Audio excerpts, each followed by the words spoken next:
Welcome back to another episode of With a Grain of Salt. I'm your host, Isaiah Salter, I'm Tom Andino.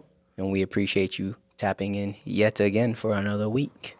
Another week. New location, new setup, same people. That's all that matters, same vision. That's right. So we're here. How are you doing? I'm doing really well. Talk to really me. well. Mm-hmm. I think I made reference to it on the last podcast. The family went to see Inside Out 2 Yep. on Friday night. And you did too? Oh, yeah, with your family. Yeah, the family. Yeah. And I thought of you. I won't give away the movie. Okay. But there's a line in there when at the end where it weaves all the emotions together and how those inform our character. But they don't decide or define our character. Wow. And I thought, you got to see it. Wow. It's really, really good. Inform our character, but don't define our character. They help. Correct. They help inform us. They help shape us, form us. emotions. But we still have to make decisions at the end of the day.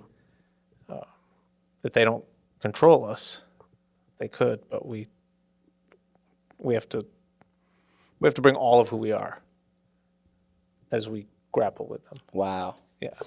I haven't seen it, but I feel like, correct me if I'm wrong, that it probably also showed that certain emotions that you think are negative aren't always that way. Like they serve a purpose, Correct. right? In the first movie that came out years ago, Joy, the protagonist, really struggled with sadness because she wanted everybody to be happy all the time. And at the end of the movie, it was really sadness who came in and saved the day Wow. and helped Joy realize people need all of us. Yeah, it was really, really good. That is so powerful. Really good. You need all the emotions. Yeah. And it's like, when you try to neglect some and only focus on others or give attention to others, you're neglecting yourself in a sense because all of them are a part of you, right? That's so good. I have people in my life that I just want everybody to be happy all the time. Yeah. Come on. And that's a thing that they struggle with. And sometimes people aren't happy all the time. Death, grief, loss, stub your toe, right? And so I think it can be hard to watch somebody that you care about suffer if your mantra is, I just want them to be happy. Mm-hmm. Because sometimes they just have to sit in a different place for a while until they come back around.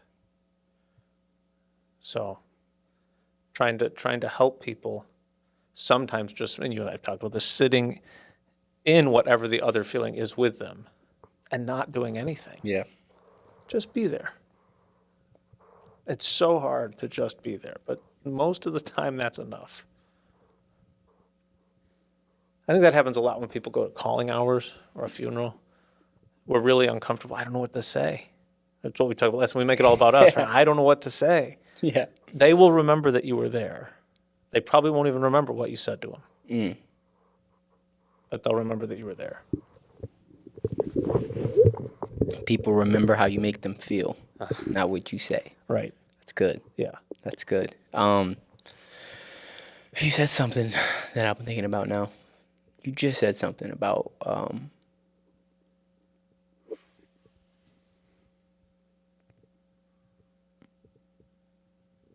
man, it's escaping me. I was just thinking about something too.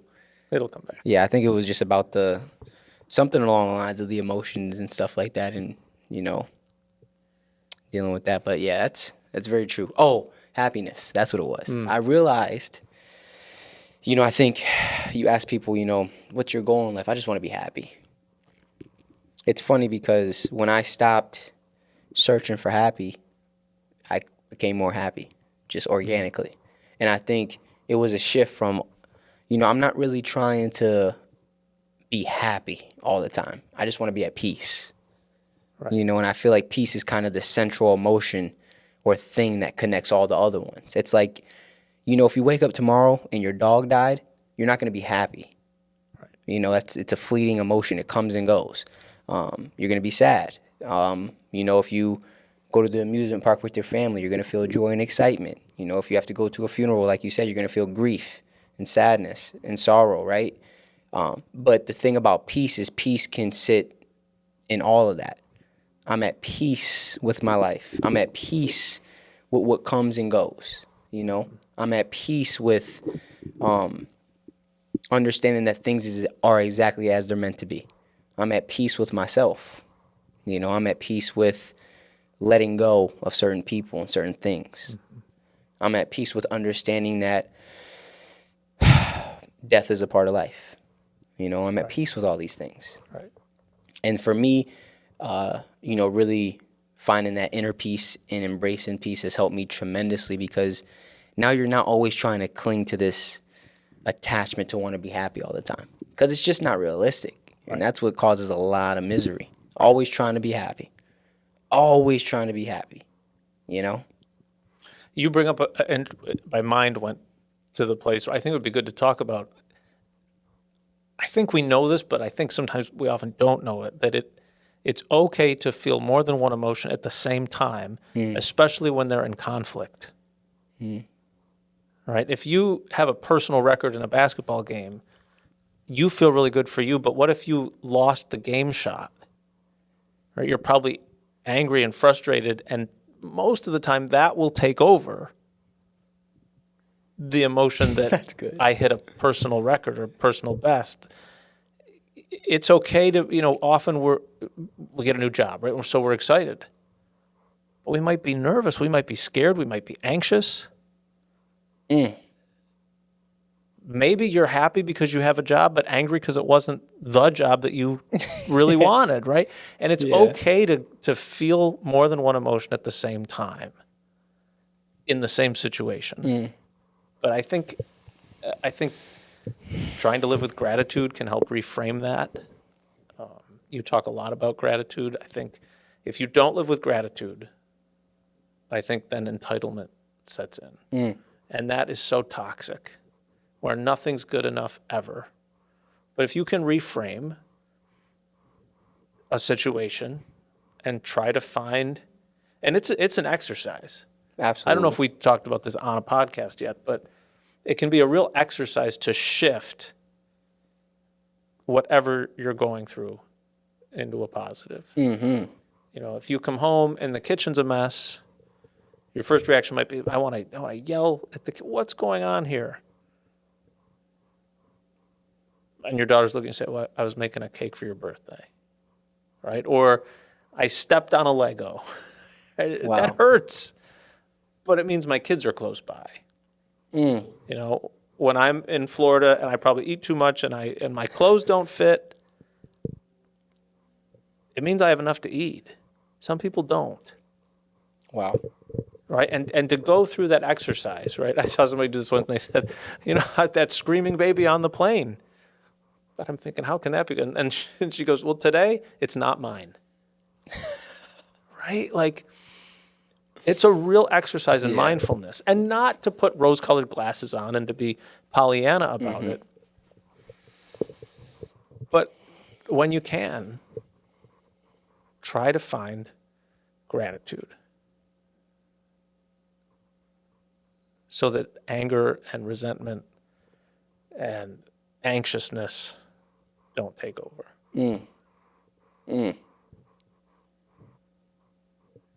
So good. Yeah, gratitude's like, it's a muscle. You got to work it. You got to work it. And I love the idea of reframing. I think a lot of people, you know, go through different things, and I always get asked that question, you know, oh, how did you get through tough times, or what do you do when you're dealing with this and that? And the number one thing, you know, one of the top things that really helped me through those moments was just reframing them, not looking at it as an obstacle, but as an opportunity. You know, understanding that things could be so much worse, and all the pain I'm going through is serving a greater purpose. You know, just a slight reframing of the things that you're going through can help you tremendously. And gratitude, what it does for me, because it's a daily practice and it's something you have to constantly work at, it helps you just to come back to the present moment. And focus on all the stuff that you do have instead of what's wrong. Right. You know, and that's why, you know, we've talked about relationships, being around the right people. Because if you're trying to work on gratitude and focus on the good, but you're always around pessimistic people or negative people or people who complain, it's going to be hard to, to be positive or see things from that point of view. And, my mom always says misery loves company. Yep. So people who are, negative or always see the worst in things, they want to complain to other people. Absolutely. And you got to be very mindful of who you're around. And if there's people in your life that want to leech onto you and complain to you and try to bring you down to their level, it's like, nah. Some people feed on that. They feed on drama. Feed on And it. I've seen it happen where when they don't have drama to talk about, they will create drama in their own life. Yeah, that's They have dangerous. something to talk about. It's really dangerous. Yeah. That's incredibly It dangerous. doesn't have to be like that.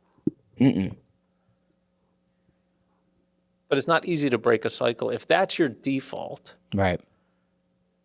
that takes more work than if it's not, right? If you're trying to grow in a certain area. That's why I think it's good to have people to help you be accountable, whatever that is. Or to just check up on you, check how's that going?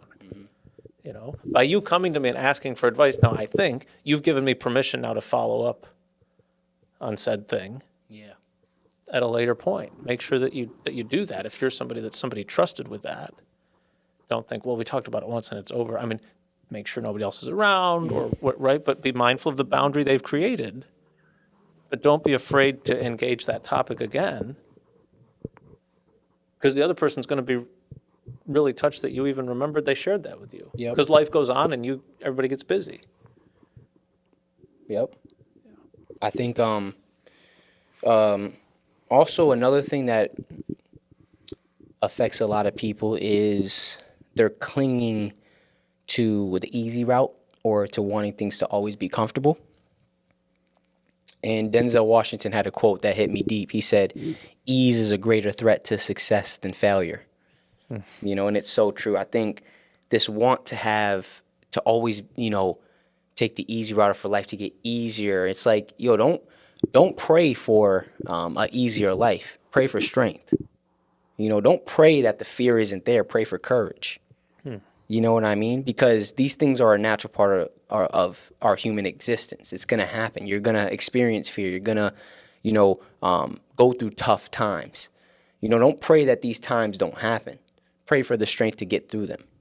And I think a lot of people just compound the situation because they're always trying to find the easy way out. There is no easy way out.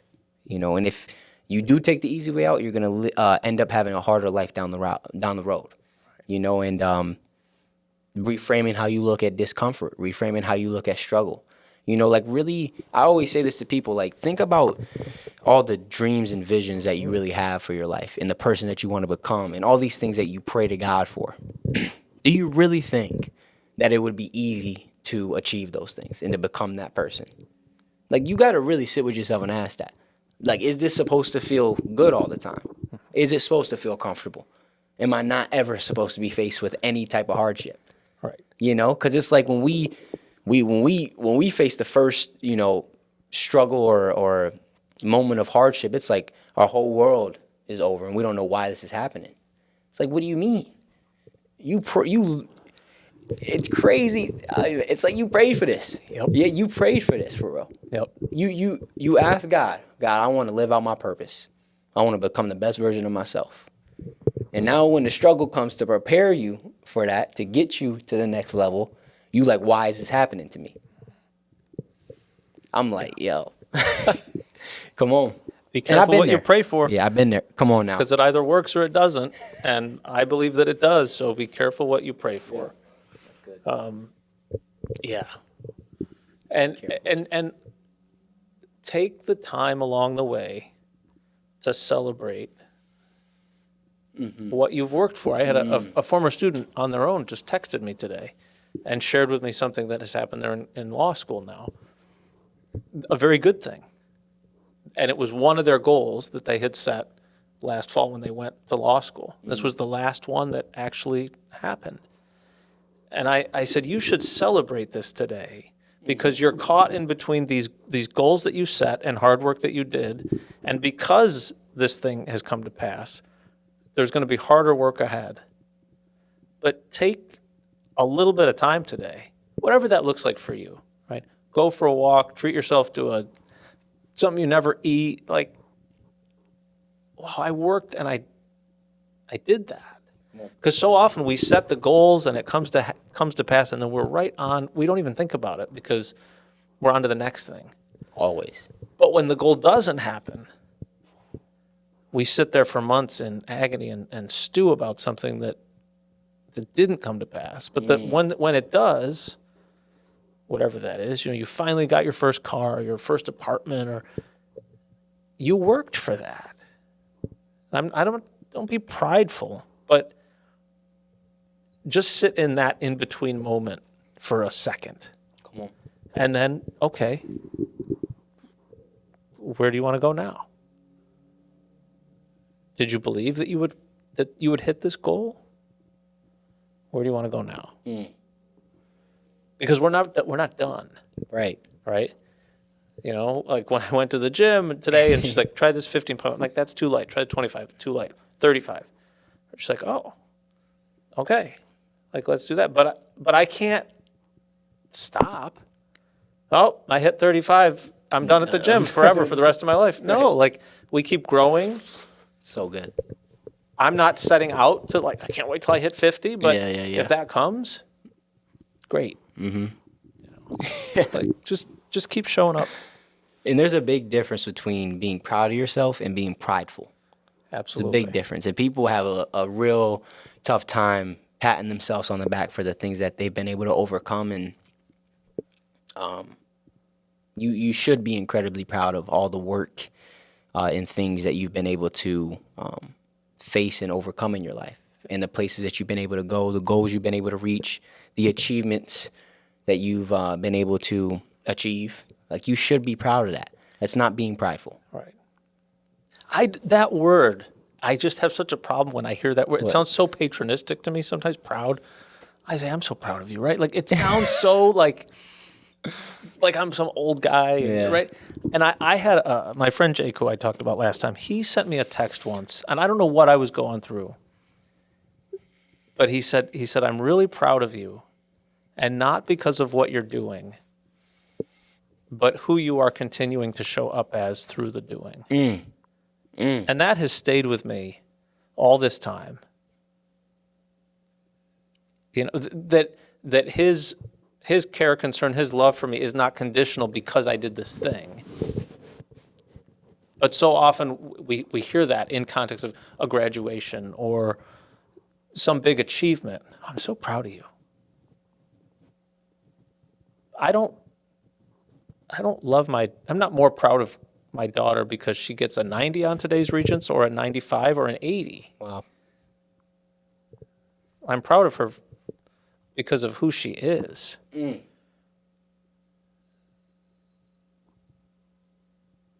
So how do we celebrate those milestones when you don't believe you can do something and you did it, but I watched you put in the hard work, studying for 3, 4, 5 hours a night or on the weekend.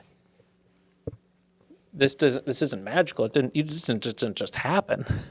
You worked for this. So you should be proud of the work ethic that you have. Come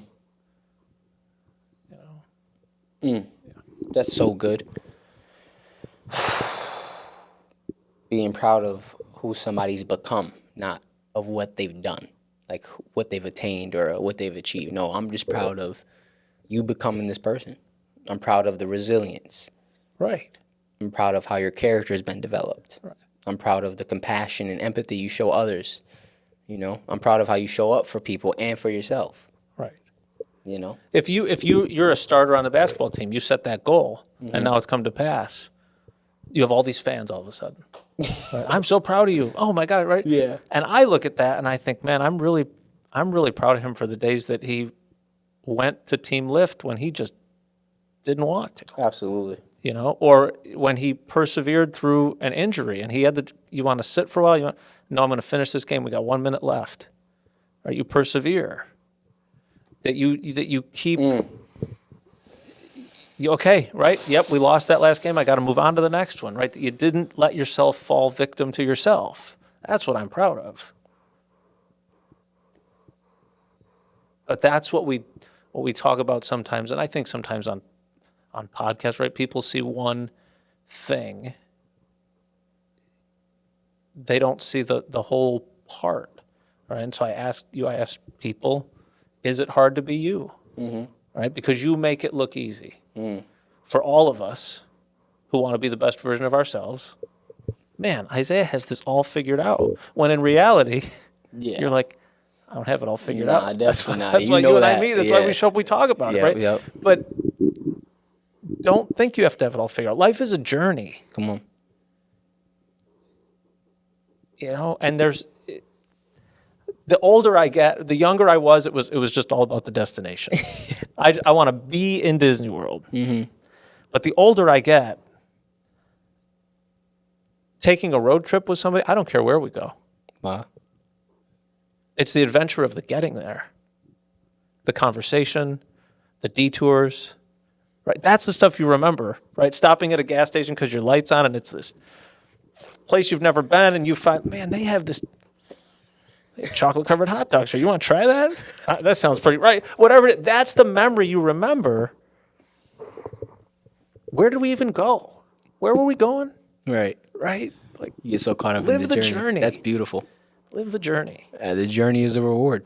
Yeah, It's like absolutely. the top. That's like a top 2 saying I say. Like I love that more than anything. But we always talk about that. I think it's the same with going back to what we said about who you become rather than what you attain.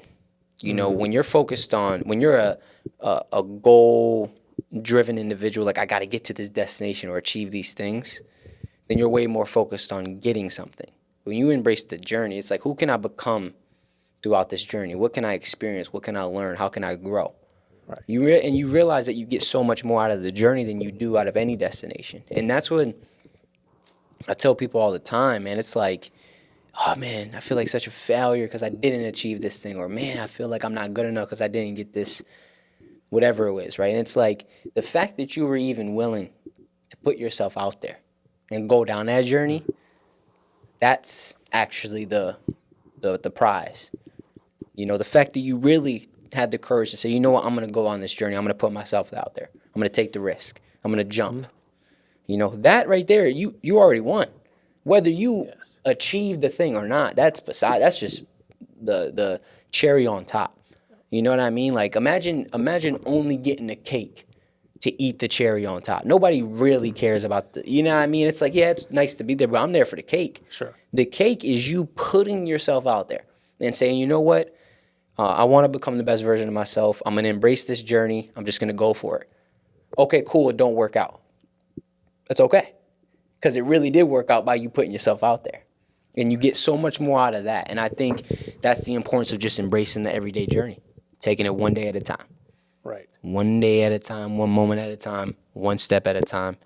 Trusting that you'll get to wherever you're meant to be when you're meant to be there. Right. But You're not focused. You're not, what did Kobe say? You know, if you stare at the top of Mount Everest, and you keep looking up, you're going to be like, how the heck am I going to get up there? But if you just focus on the step right in front of you, and you focus on the next one, and the next one, Right. eventually you're going to look up, you'll be at the top of the mountain.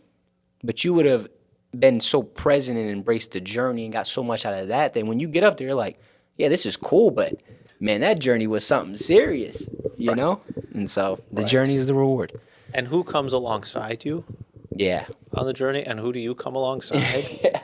Yeah. Right? Because I think often when you're faced with something that you can't do, I remember when I started a job and I was being funny, but I was looking for the owner's manual.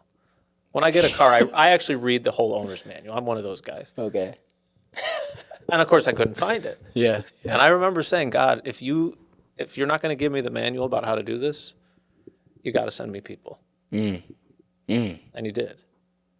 You know, my friend Father Jason, he wrote a book. Everybody knows, I think, who Mother Teresa is, who she was, right, helping the poor on the streets. And there's a line in his book, and it says, "If we could only see our network of relationships for what they really are, dash, the streets of Calcutta." I was like, wow. that there are people around us every day that we could be present to, that could change our path, what we're doing, how we're spending our time. That's why I'm here with you, Man. right? That, 3 years ago, I didn't know you. After our first meeting, I couldn't unknow you. That's really powerful to think about. Right? And there was no like destination in that. It was just showing up for conversations. So where did that lead? It wasn't in my script. But you're open. And here we are. And so often when we interact with other people, sometimes we've rehearsed something in our head. I got to talk about this, and they really understand. They're going to understand. I'm going to say this, and then they're going to say, and then you go to the person, and they don't do that at all, because we forgot that we didn't give them a copy of the script. So be open to what you can learn from other people, to what you can share with other people, and just be present and see where it goes. Take the risk. We do that with food sometimes. You want to try this? I've never tried it. Okay, we'll try it. Right. Right? Do it with other parts of your life. Yeah. I've never exercised before, but you want to try it? Well, sure. And sometimes if you don't have the courage to do it, the person that's asking you, you may draw courage from them. I'll do it if you do it. Yeah. How many times at amusement parks, I do it all the time. I'll do it if you do. Right? Now, right, and what are you going to do any more than anybody else if this roller coaster breaks? But we do that, right? I'm scared. I'll do it if you do it. Like you're a mechanical engineer all of a sudden in my brain, but there's courage in that. Yeah, there is. I think because you're not alone. Oh, that's good. Yeah. Oh, that's so good. That's where a lot of courage comes from, knowing that it's not just you. Right. You know what I mean? Like, you feel me? You got a lot on your side, whether you realize it or not. And there's that I forgot what movie it was from, but he said, when you're standing at the edge of a cliff and it's most scariest to jump, that's when you jump. And when you leap, that's when the net appears. So good, because that's courage. It's not, courage isn't the absence of fear. It's doing it afraid. That's also faith. Like, if you saw the net and then you jump, that's not faith. You knew that was down there. Faith is like, okay, I'm standing at this cliff, right? And I know God is telling me to jump. I don't see anything down there. I'm incredibly scared. I don't know what's going to happen. God, I'm trusting. And then you jump. Right. And then the net appears. And you get caught. And you're like, hold up. The power of faith. Yeah. Let me do that again. Imagine you start living your life like that. The things that can happen. The experiences that you can have in your life. I mean, come on. You talk about a life of fulfillment and excitement and joy and beauty. It's living a life of faith, right? And living a life of faith is not saying, oh, I have faith. It's what you do on a day-to-day basis. It's when you are standing at the edge of that cliff. Right. And it's time to jump. Do you jump? Because that's faith. On the walk to the cliff, I could say all the stuff in the world. Man, I got the most faith, man. I believe in this. I'm cool and I'm this, I'm that. You know what I mean? Like, yeah, I'm good. I'm a faithful individual. All right, jump. Right.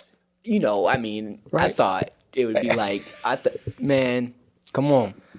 Yep. And all it takes is once. I seen it in my life. I told you, like, where you just take the act of faith and you jump and you're going to start living your life like that. And there's no going back. How could you go back to living in fear when you realize on the other side of fear is all the things that you want?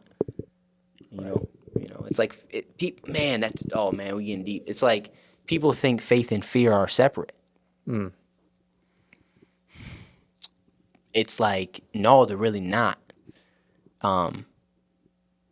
You build your faith by embracing the fear. Right. They're intertwined in a way. You know what I mean? Like when you're standing at the cliff, I have so much fear about jumping off this cliff. But the only way for me to really live a life of faith is to jump. Yeah. And that's where they intertwine.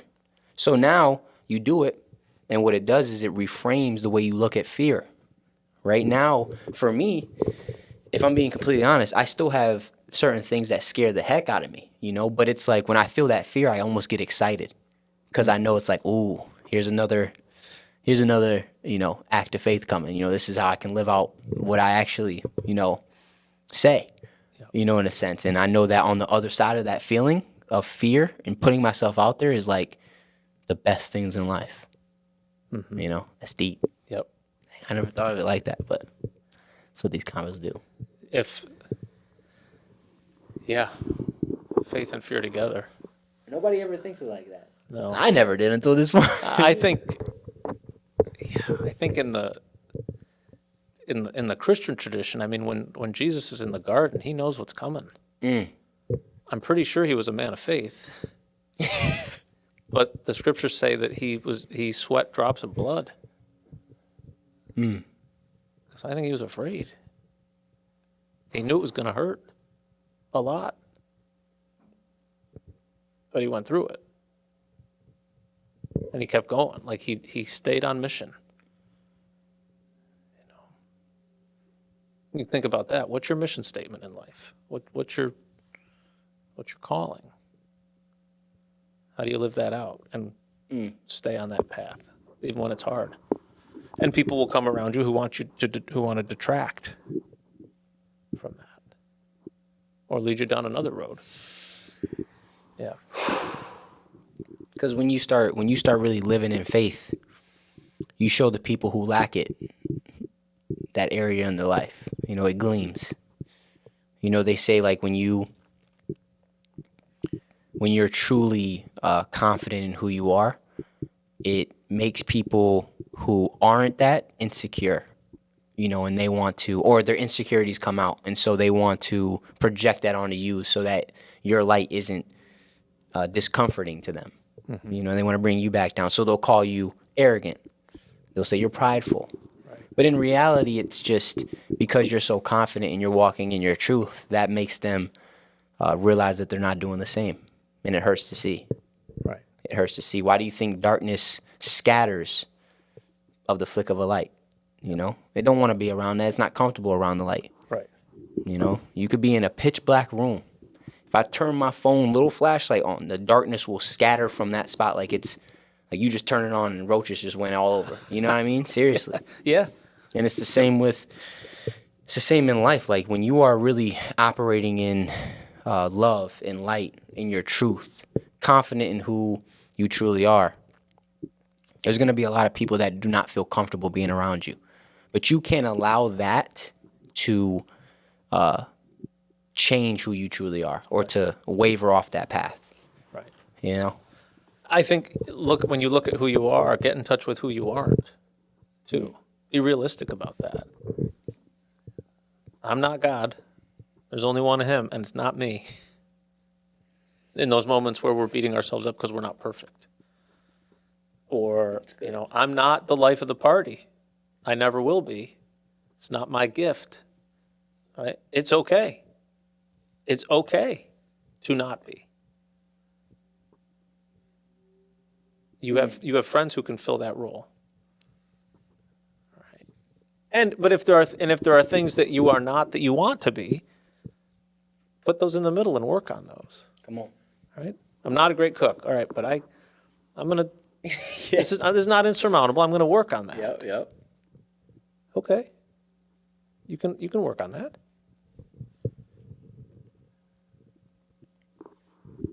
That's great. Oh, that's so good. I love that. Yeah, because I think the clearer you get on who you are, the more you realize what you aren't, and it helps you to navigate like the things or people you should be around and the things or people you shouldn't be around. Right. And you also learn your vices. I think there's a lot of different terms for what a vice is, but for me, it's just like the one thing that doesn't really seem that bad in your life, but can take you down in an instant. You don't realize it's hurting because it's comfortable, it's chill, but it's really like just slowly taking you off your path. For me, it was smoking. Remember, I told you about that season of my life where I was smoking a lot. It felt great. Man, I ain't see no problem in it. You know what I mean? Right. And now looking back in hindsight, it's like, whew. Right. You know, and I'm gonna use Christian lingo here because me and my mom talked about this, but be wary of the distractions that the devil uses because they're usually comfortable. You know, they're usually stuff that feels good, so you don't realize they're distractions. You know what I mean? Like it's not like a distraction is obvious. Right. You know? Sure. It's not. It's something that comes into your life, feels great, doesn't look like it causes any harm. Oh, this is cool. Man, be careful. Be careful. Because it's those same things that will cause the most pain in the long run. You know? Yeah. That's deep. If when the story of Jesus in the desert and the devil comes 3 times and tempts him with food and power, and I know that I am not God because if the devil showed up and I didn't know it and offered me a dozen Green Hills donuts, I probably would fail the test every single time. All right, and I've had to really look at that. Yeah. If I'm trying to be healthier, Yeah. donuts are my downfall. And cookies. Oh yeah, Yeah, I know but you're it's so no, yeah. It's just a lighthearted analogy, there. But it's, man, they look good, Yeah. and so many things that look like good shiny objects for us aren't, or they're okay, but how we use them Yes. is not. That's amazing. Yes. So right. Yeah. So right. It's not the thing that's inherently bad, it's our relationship to it, how we Correct. use it. Correct. You know what I mean? Like, that's so real. Yeah. It's so real. You I know, mean, TV used to get a bad rap. Yeah. Kids are watching too much TV. yeah. Now it's the phone. Suddenly the phone is the enemy of everything. It's just another tool in the toolbox. That's it. It's how you use it. It's how you use it. Come on. Yeah, I use a hammer to nail in a poster on my wall. It's great. Yep. I use that same hammer to go smash car windows. I'm in jail. Right. Right. Right. You know what I mean? Like Yes. these things, social media, phone, relationships, whatever, any of these things aren't inherently bad. It's the way that we use them. Right. It's the same as perspective. It's like these situations you're going through, it can either be a positive or a negative depending on how you look at it. Right. You know? So it's so good. I think it's important to have people in your life that you've given permission to speak into your life that will call you to that, will call you out. Mm-hmm. Right? Check you. People that will check you. Yep. And they'll listen to you when you wallow in self-pity, and they'll let you get that out. And then they'll remind you of who you are when you're saying, I'm none of those things, and you fight them. But try to build that team to walk with you through all of it. I think that's just so important. Absolutely. Yeah. But try and give them permission, because they may want to say something but don't feel like they can. Mm-hmm. Even though you've given them that permission before, sometimes you just need to remind them or nudge them. And some people aren't that. Correct. Yeah, you know, like, yeah, there's a lot of people that have trouble being accountable for themselves, let alone other people. Right. You know, you got to be honest with yourself. You know, yeah, like you might love that person, but I don't mean you got to be around them. Right. You got to be honest with the people that you have in your life, because, you know, they say, like, show me your 5 closest friends and I'll show you your future.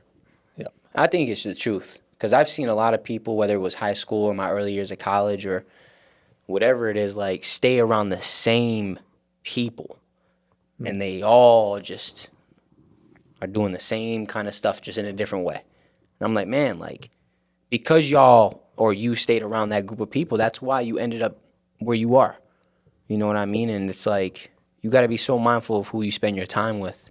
We talked about it last episode with intentional living. Like, be intentional with who you spend your time with, because that will make or break you. It's the same with relationships. Like, they say the biggest decision you make in life, especially as a man, is who's your partner, who you decide to be with or marry, whatever it is, do this life with. That's so, so true. Because it can either elevate you a million or it can take you completely off your purpose, Right. And I think that's incredibly important. Yep. And I know you can speak to that more because you're married. Absolutely. Yeah. Well, With kids. you make those vows on your wedding day with no idea of what's coming down the pike.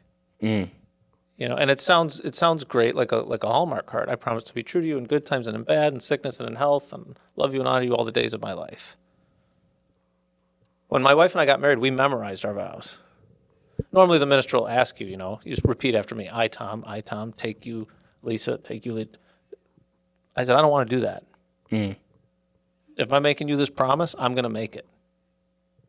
In your eyes, with no prompt. All right? Like, I couldn't have foreseen we just had our 22nd anniversary 22 years ago, Wow. what sickness was going to look like, what health was going to look like, changed, right? Life has changed, not ended. Having children, good times, bad, like you can't foresee any of that. But like prayer, like if you're going to pray for something, know what you're asking. Right. Try to, where you are in life.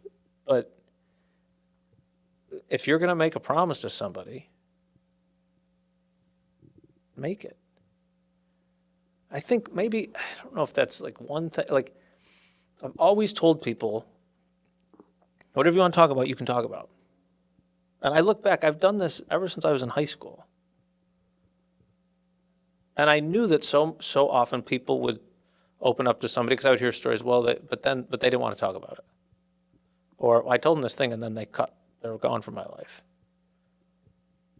I think if I'm going to tell somebody that, I better mean it. And whatever they say, I better still be sitting here when they're done, with no judgment on my face. So be careful what you offer people, what you promise people. Yeah. Take it with a grain of salt. Yeah. Seriously. Yeah. I've seen it. Yeah. I think that you could speak to this too.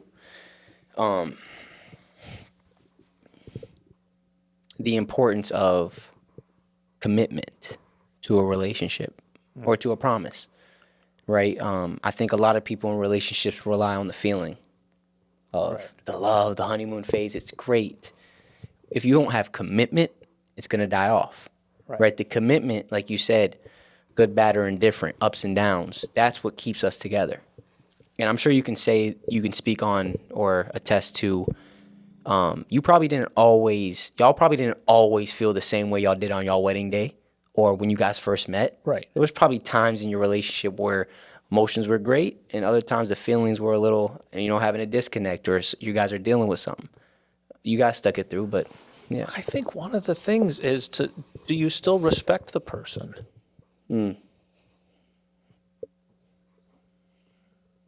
I think that's a big thing in relationships. And I don't think we often think about that. Speak more. But do you respect the person as a person?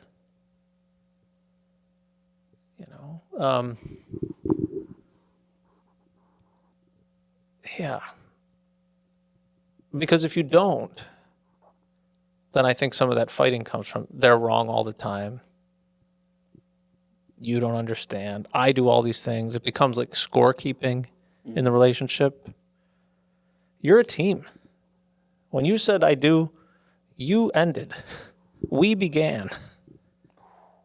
Right? Like, it's not all about you.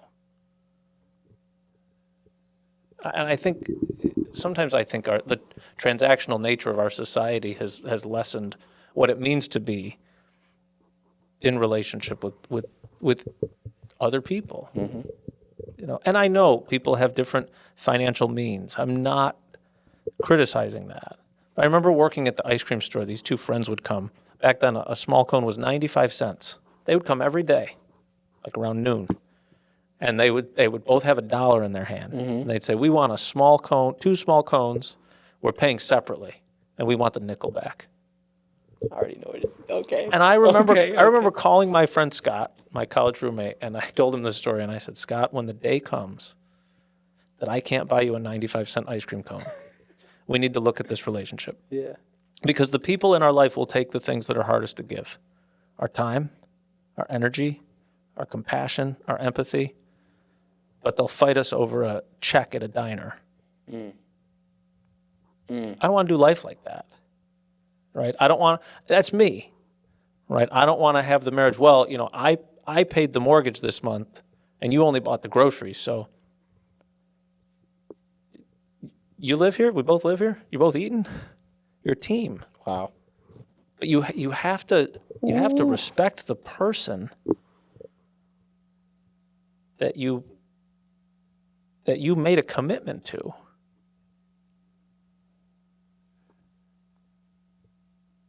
And if you don't, I think then you need to look at that too, right? Bad things happen. People change. People are in abusive relationships. I don't think that you should stay, Yeah. you know? But if it's a good, healthy relationship, I think it starts with caring for that person.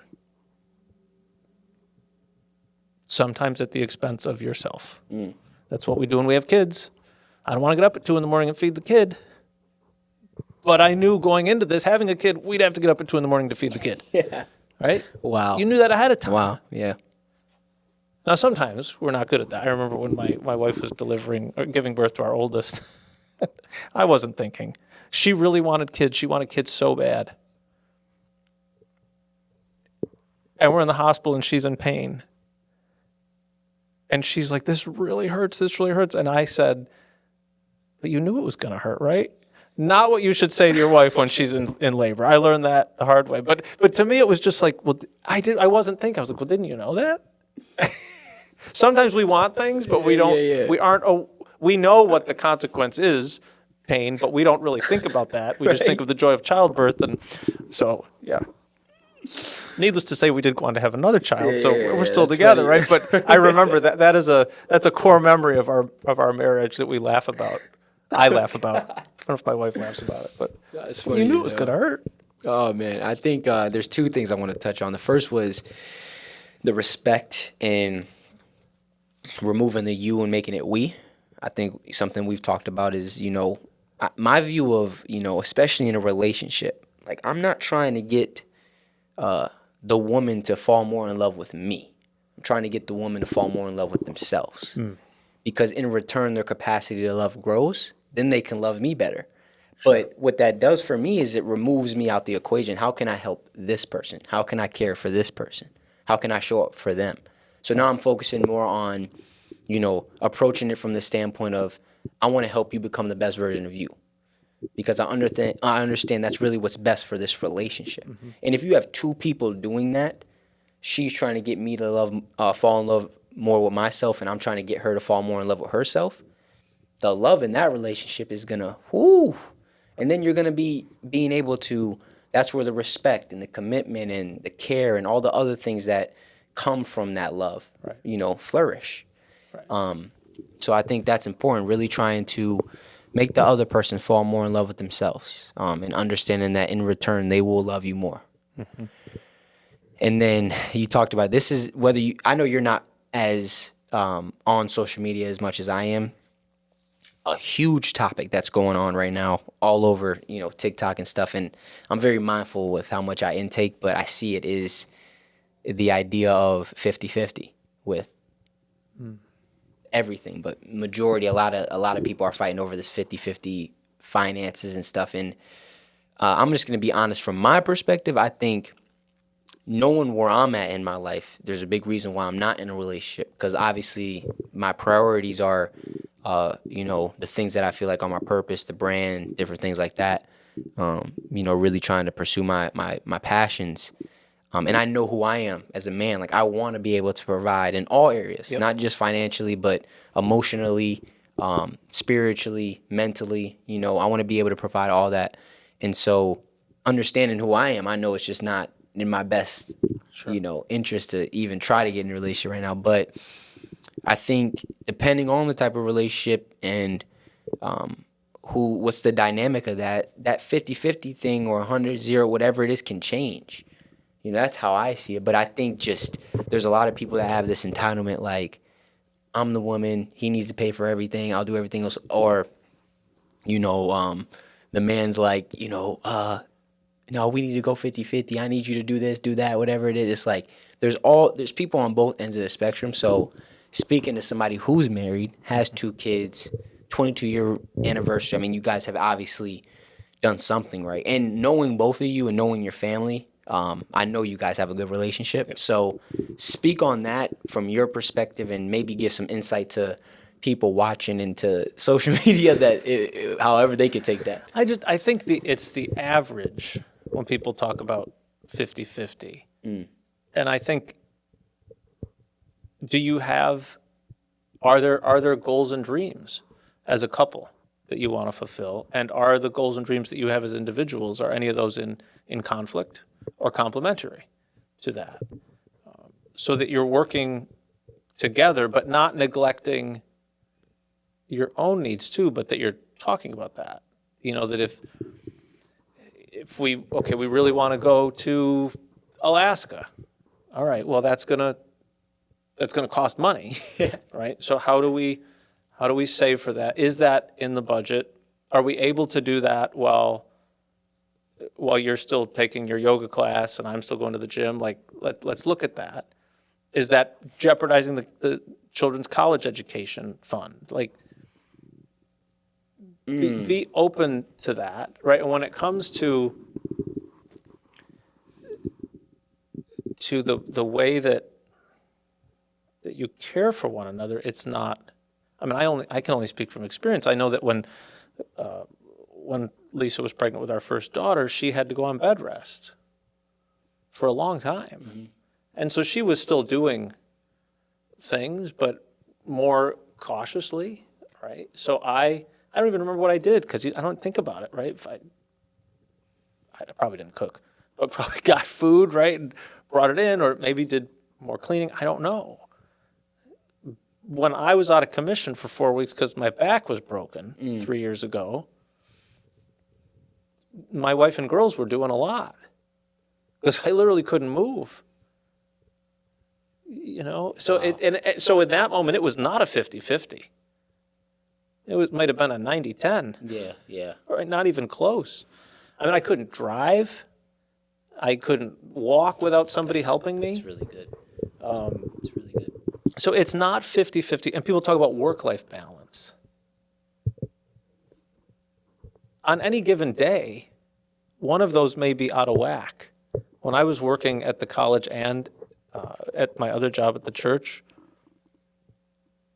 there were many days where work won.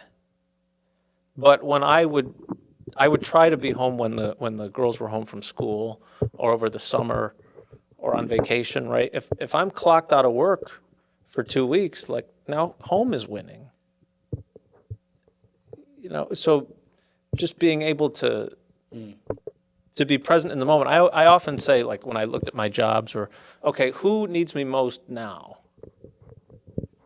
Because sometimes we're stuck at work because it's 4 o'clock and not 4:30 on a Friday, and nothing is happening, but we're stuck there. I'm like, I just need to get out of here. Right? I've put in 60-hour weeks for the last 10 weeks. I don't think anybody will miss me for 20 minutes on a Friday afternoon. Not everybody can do that.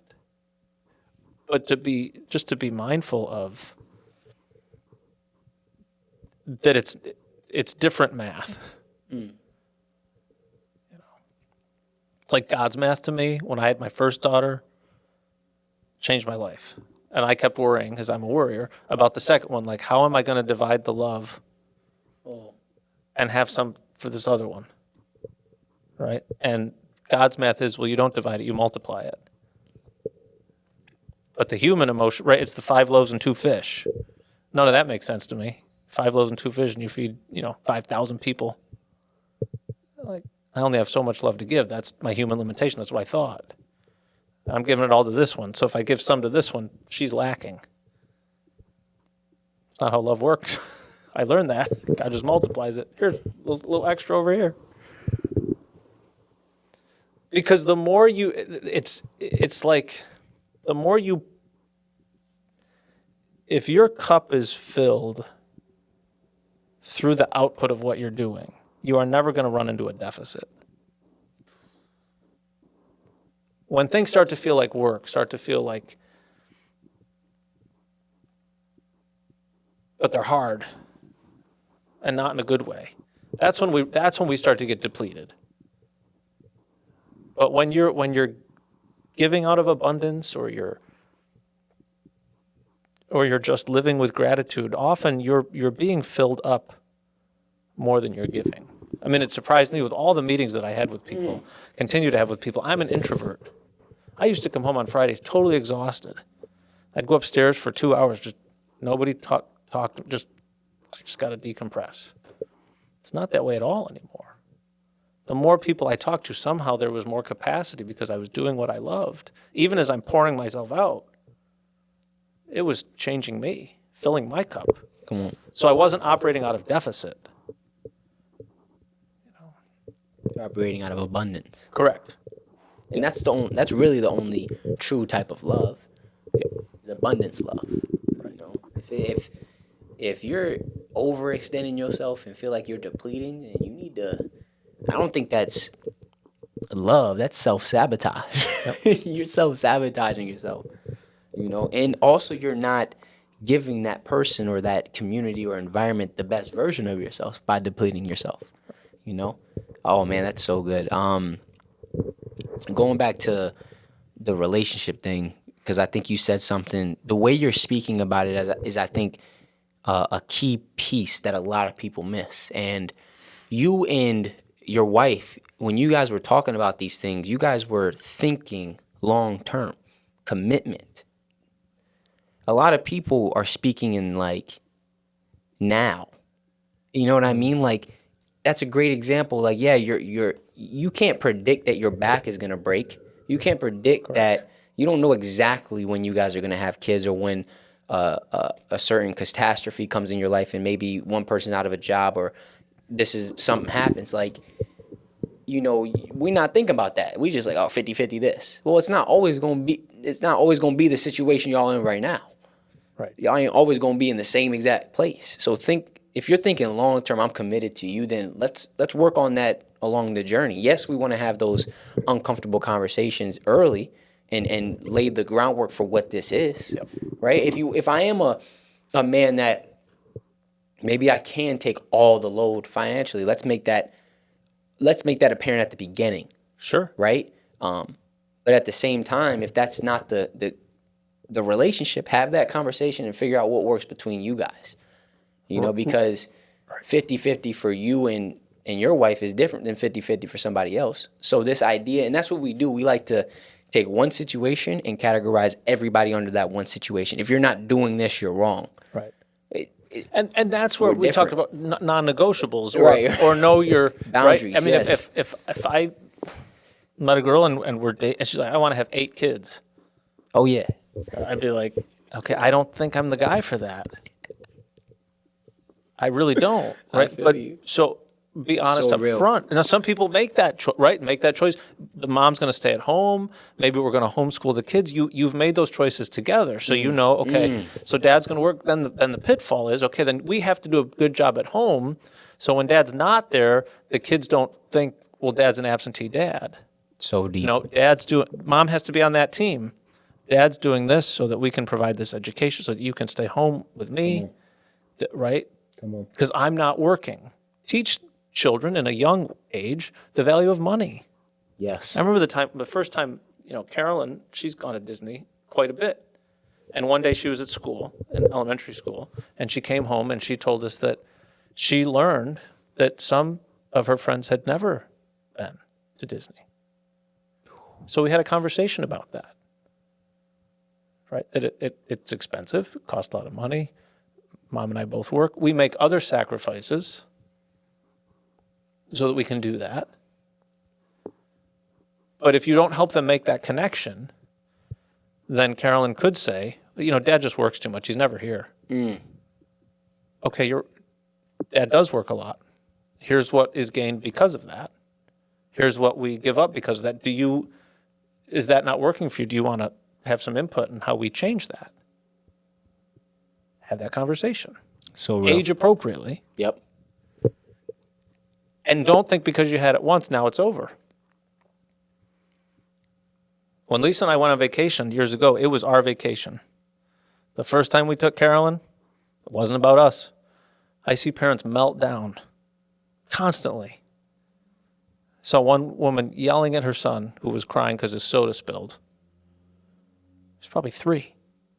That he was supposed to be happy because this was the happiest place on earth, and yet he's 3 and you're in line for Space Mountain that he's probably not going to ride. Right? I was like, okay, Carolyn, this is a family vacation. Carolyn, what do you want to do? Rosie, what do you want to do? Lisa, go through that. We can't do everything.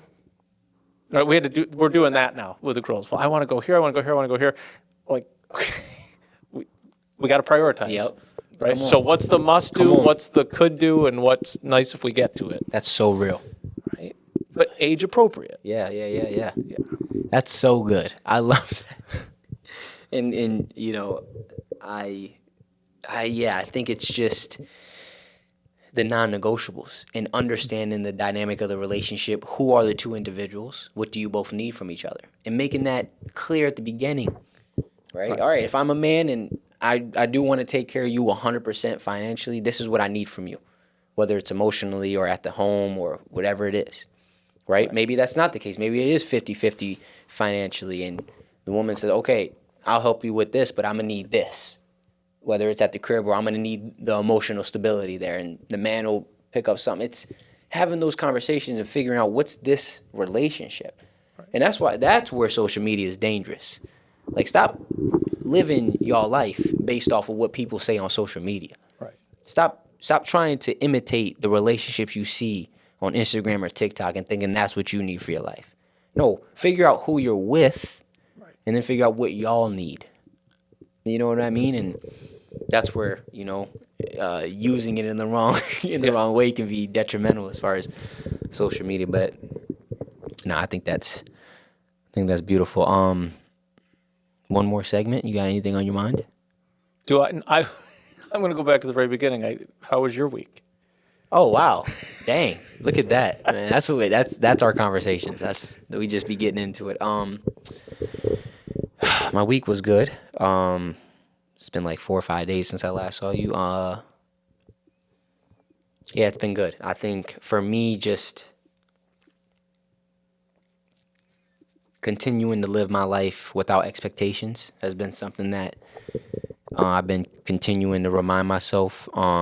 Understanding that I had a conversation with a lady before this that I met with. I think a lot of times we have such a boxed in picture of what we want to happen in our life. And we don't even realize that the blessings are outside of that box. And that's the importance of surrendering, and really being open to what God has for you and not thinking it needs to be this. Because when we create this box of how our life needs to be and we're only looking through that lens, we're so fixated on this thing that we don't realize that if you just take a step back and look at everything and just be open to everything, there is so much for you. Mm-hmm. And so for me, it's just, obviously I have visions for what I want, or what I desire in my life and the things that I want to come to pass. And they're not even really my visions. They're more visions that were given to me of what I see my path being and stuff. And so I think for me, it's just, okay, the vision has given me the direction, right? I know I'm going in this direction. Do not know how it's going to look, but I'm open. That's my mantra every day. God, I am open and receive whatever you have for me in whatever way that looks like. I'm not closing off any doors. I'm not closing off any opportunities or people or situations. I don't care. I'm open to it all. And just continuing to be present and take in each day and live my life like that has just helped me to stay on track and allow the things that are for me to come in and the things that aren't to go out, because I'm not attaching myself to anything. I'm just embracing things for what they are and taking it day by day, you know. And I think that's something that you know, that's just how I live my life. You know, I have 5, 10, and 15-year like goals and places that I want to be, right? But I'm not so fixated on them that I'm missing out on what I have now.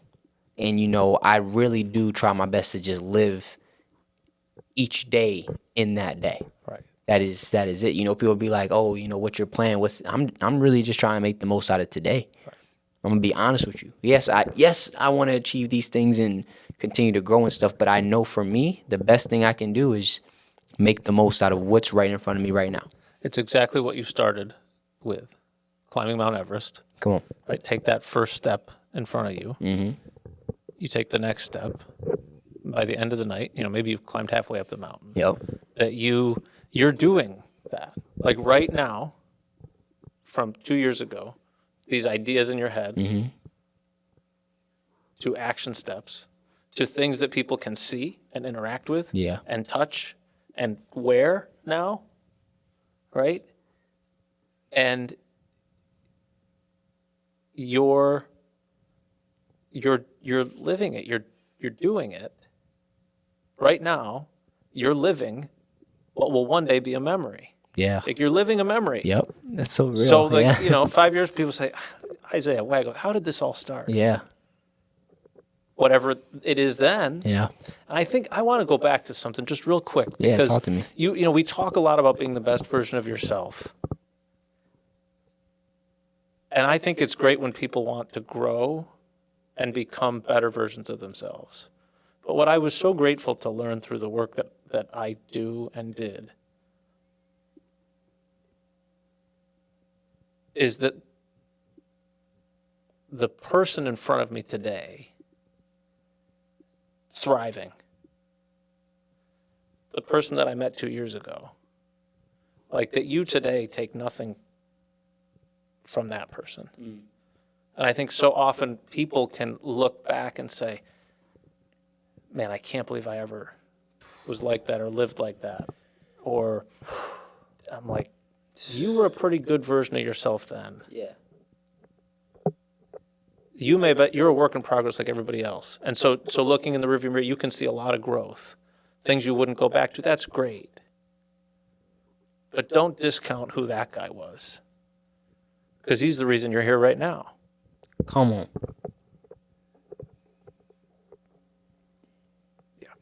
Yeah, come on. That's, ooh. I just put that post up. I said, you know, it's time to forgive yourself. You know, like forgive yourself for the things you did when you were that version of yourself, but also be grateful. Yep. For that version of yourself, because there's no this version without that version. Right. You know, and everything plays a part in your story. Because it all worked to create this. It all did. All of it. Every single moment, every little intricate detail played a part in creating the person I am now. And that's what gets me excited for the future. Absolutely. Same with you. It's like, yo, man, if that's a year and a half, 2 years, what can happen in the next 2 years? How much more growth and experiences can I have? You know, and that right there brings me gratitude for this moment. Absolutely. In the journey. Yep. So, man, that was an amazing conversation. It's a I good place to appreciate you stop. so much. Most importantly, remember to take everything that you see and hear today with a grain of salt. Figure out what is for you, leave what isn't, and continue to be you each and every day. Amen. Amen. Amen. All right, y'all. See y'all in the next one.